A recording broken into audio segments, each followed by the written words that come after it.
સરદાર પટેલ સ્મારક ખાતે અસરવા વિસ્તારના તેજસ્વી વિદ્યાર્થીઓનો સન્માન સમારોહ યોજાયો. રાજ્યપાલ શ્રી આચાર્ય દેવવ્રતજીની અધ્યક્ષતામાં આજે રૂચિલ ચેરિટેબલ ટ્રસ્ટ અને અસરવા વિસ્તારના ધારાસભ્ય શ્રીમતી દર્શનાબેન વાઘેલા દ્વારા સરદાર પટેલ સ્મારક ખાતે અસરવા વિસ્તારની શાળાઓના ધોરણ 5 થી 12ના પ્રથમ, દ્વિતીય અને તૃતીય સ્થાન મેળવનારા વિદ્યાર્થીઓ માટે સન્માન સમારોહ યોજાયો હતો. આ પ્રસંગે શ્રેષ્ઠ પ્રદર્શન કરનારા વિદ્યાર્થીઓનું રાજ્યપાલશ્રીએ સન્માન કર્યું હતું. આ પ્રસંગે રાજ્યપાલશ્રીએ વિદ્યાર્થીઓને 3 મુખ્ય સિદ્ધાંતો આપ્યા: ઉત્તમ સ્વાસ્થ્ય, ઉત્તમ શિક્ષણ અને ઉત્તમ સંસ્કાર. તેમણે કહ્યું કે બાળપણમાં કેળવાયેલી આદતો જીવનભરની પ્રકૃતિ બની જાય છે અને આ પ્રકૃતિ જીવનની દિશા નક્કી કરે છે. તેમણે માતા પિતા અને શિક્ષકોને બાળકો પર નજર રાખવા, તેમને સારા સંગતમાં રાખવા અને તેમને યોગ્ય માર્ગદર્શન આપવા અપીલ કરી હતી.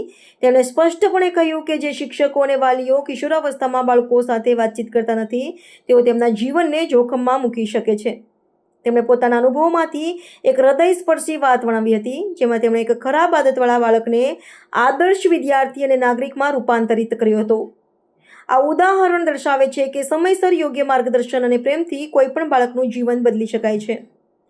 રાજ્યપાલ શ્રી આચાર્ય દેવવ્રતજીએ તેજસ્વી વિદ્યાર્થીઓને અભિનંદન પાઠવ્યા હતા અને આ પ્રકારના કાર્યક્રમો દ્વારા સમાજમાં શિક્ષણને પ્રોત્સાહન આપવાની પહેલ કરનારા ધારાસભ્ય શ્રીમતી દર્શનાબેન વાઘેલાને શુભકામનાઓ પાઠવી હતી.